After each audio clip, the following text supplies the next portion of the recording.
legendary. FastFest features a whole bunch of costumed extras, including various FNAF YouTubers like Razbowski. These cosplays are courtesy of costume designer Whitney Ann Adams, whose work we've seen in Happy Death Day to You and Freak Yeah! She was new to FNAF though, not having worked on the first film, so she made sure to do her homework and ensure the movie's fan-made costumes look like fan-made costumes in real life. If any fan has ever made a cosplay costume and posted it on the internet, I've seen it. She even joined the FNAF subreddit as part of her research, underlining just how much this crew cared about pleasing the fans. I wanted every person out there to feel like they see themselves. Chica makes a splash at the science fair, but Mr. Berg accuses her of being a person in a suit. Dude, even if that was true, Abby would have had to build the suit, and that thing's a prize winner all on its own. Since he won't stop being a douchebag, Chica says, mark her words, his day of reckoning is coming.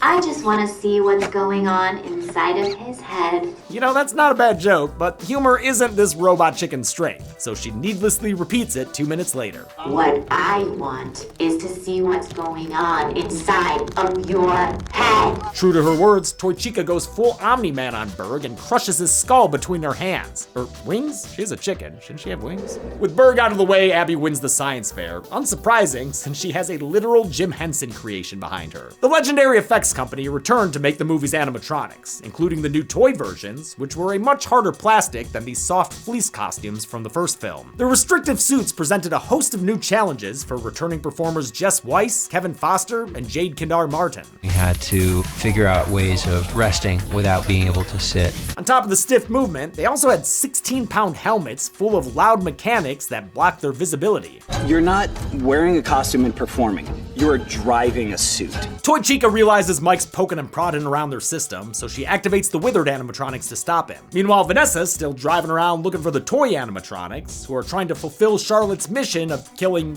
random adults, I guess. Toy Freddy breaks into a home and gets meat slapped in the face, while Toy Bonnie befriends a little girl whose mom he plans to kill. I'm gonna go see if your mom will let us stay up late. Toy Bonnie's voiced by a pitched up Matt Pat, doing a great job after his quick cameo in the first film. I didn't expect him to do such a different voice than his own, but he gives Bonnie a lot of character. Toy Freddy is voiced by Kellen Goff. He voiced OG Freddy and Foxy in the previous film, and he's voiced several other iterations of Freddy in the games. Vanessa has to contend with the most dangerous of the bunch though, Toy Foxy. Oh, but James, I thought you said Toy Foxy was taken apart. Yeah, I did, you idiots. This is actually Mangle, duh. Everybody knows Mangle. Thank you for telling me about Mangle, Tim. He's the result of a botched Build-A-Bear type attraction where kids got to take Foxy apart and put him back together again. Looks like Mangle was put back together by Sid from Toy Story. Kids can be so heartless. The Hitchfoxer fucks up Vanessa's shit, even driving her off the road at one point. But after grabbing at her for a bit, she's able to drive away again. But I guess he's still on top of the car, because when it cuts back to them later, he's still Ghost Kid riding the whip. It's a messy sequence. But it's also an impressive one, considering all the mechanical animatronic elements. Shooting the car scene was a slow process, since they had to map out Mangle's precise movement for each individual shot. It was important to know exactly what would be seen and for how long, since it took 9 puppeteers to control Mangle's 2 heads, 3 legs, and 2 arms, with additional crew members remotely operating the face. Despite all the work, Tammy called Mangle the most fun animatronic to shoot with. Vanessa drives the car to Toy Freddy's location and frickin' launches Mangle at him through a window. Okay, that was pretty incredible. She leads the couple to safety with a random cameo from Doug and Jane's timorous lawyer. I don't mind it though. He made me laugh in the first film. I just realized I shouldn't be hearing any of this. As a matter of fact, I shouldn't be here at all. Back at Fazbear's, Mike is still trying to turn off the animatronics. Dude, can you hurry it up a little bit? The security office he's in was modeled closely after the one from the second game by returning production designer Mark Fisichella. It's accurate down to its non-existent security doors. There isn't a door? What kind of idiot designed this place?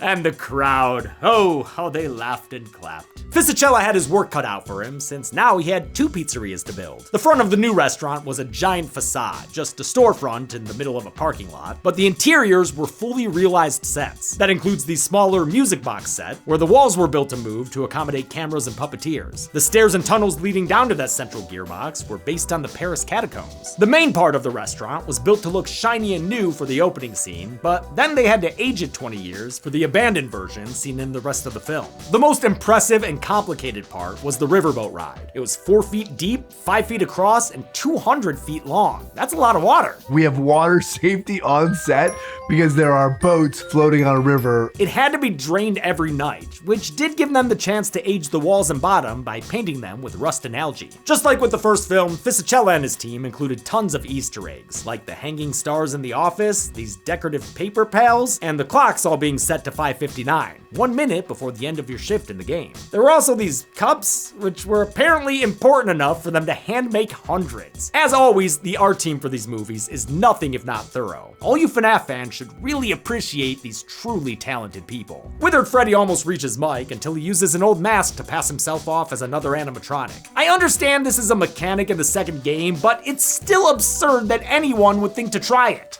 There's no way that'll work. And it shouldn't, but it's part of the endless chum this movie throws to fans. Speaking of which, Mike gets jump scared by Balloon Boy, who attacked him on the riverboat ride earlier. This propeller-headed fuck showed up in the first film as a figurine, but gets the full animatronic treatment this time around. That's only fair, since the game Five Nights 2 was his first appearance in the franchise. He becomes a portable lighthouse or something, but it's honestly not effective. Mike rips his head off. What a little bitch. The other animatronics won't go down quite so easily, and though Mike tries the mask trick again, it doesn't work on Withered Foxy, just like in the game!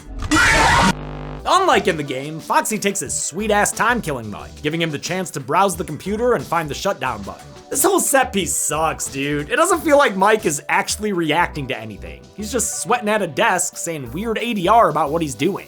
It's now or never. I have to disable the signal. There's nothing suspenseful or exciting about a dude clicking on a computer. He eventually succeeds in shutting down the Withereds and the toy animatronics, just barely stopping Bonnie from committing matricide. Good thing the dad wasn't there, or it could have been a matricide. One dot is still mysteriously moving, and it's at Mike's house since Abby's being tucked in by Toy Chica. Unlike My Money, her chest starts to jiggle before cracking open to reveal the marionette. She attacks Abby, and for some reason is able to reactivate the toy animatronics. Whatever. Mike's rushing home when Vanessa calls him, saying they need backup. We're outmatched. We need more help. So maybe call like the cops or like the army? Nah, they're gonna head to Fazbear's Pizza. The original one. Or the one from the original movie, which in movie lore is the second location? I got that right?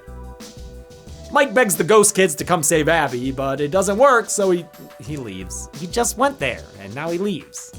Vanessa's car breaks down, so she hitches a ride with Jeremiah, Mike's co-worker from the beginning of the first film. We saw him earlier in this movie too, helping Mike with home renovations and exposition. He drops her off at Mike's house where she finds a Babadookified Abby, really having a blast. The marionette has possessed her, since apparently Charlotte needs a host body. It seems like the marionette needs something or someone to bond to in order to move around. Wait, what? I thought that's what the puppet was for. Is the marionette not her host body? Is she a ghost possessing an animatronic? Or is the animatronic the ghost? Or does a human host allow her to be more mobile than the marionette? Tim? I don't know. None of this is in the games. For the preposterous puppet possessions, both Grace and Rubio wore makeup that was digitally enhanced to give them a more animatronic look. Costume designer Adams also gave Abby a striped sweater that transitions through different stages until it winds up matching the marionette's outfit. The VFX team added the same stripe design to Abby's limbs. Piper Rubio really loved her time as the Abbyonette, and I don't blame her. I'm jealous of how fun this looks to do. Once in makeup, she'd stay in character and try to scare everyone on set. As mentioned in the first movie's kill count, Rubio's a huge fan of the franchise, and her enthusiasm did not diminish between productions. It's Toy Chica. It's the Paper Pals. Circus baby. The Abbyonette nearly kills Vanessa, but Mike shows up with the music box to exorcise the demon.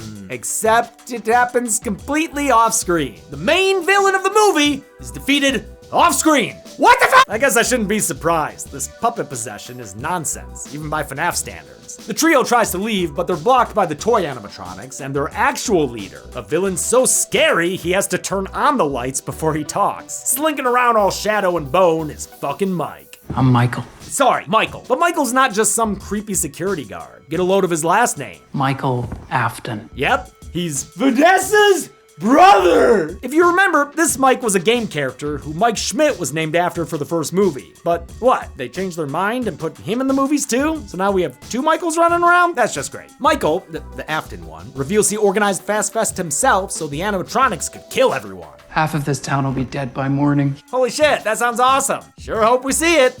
He extends an invitation to his sister, but there's only room for one Mike in her life now. The toy animatronics prepare to kill them before Bonnie is suddenly yoinked out the window by, oh my god, it's OG Foxy! Who stomps on Toy Bonnie's head like he was Michael fucking Myers. Toy Freddy gets ripped in half by the dirty, smelly version we know and love, and Toy Chica gets decapitated by Furry Chica. Or Feather Chica, she's a bird, she has feathers. The whole thing is a very Avengers-like sequence that even has pauses for applause. Too bad the Toy Squad goes down so quickly.